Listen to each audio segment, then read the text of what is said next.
pagdating sa looks, hindi lang ako fan talaga nung gradient na design. Dito tayo ngayon sa 10th anniversary celebration natin, A Decade of Clouds. So may papatikim tayo kay boss. Sebastian Miguel Umbao ng Miguel's Bee Lounge. Yun. So bali ang ipapatikim natin sa kanya is si Vagend Black Neo. And hihingi lang tayo ng konting feedback about sa product ni Vagend, Mixed Berries. Mixed berries to.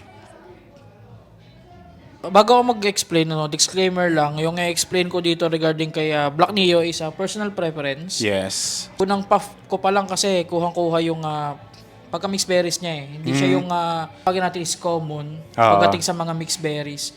Aftertaste, so doon mo makukuha yung buong Yung lasa, no? Yung buong lasa ng mixed berries. Hindi rin siya nakakaumay eh, walang umay factor eh.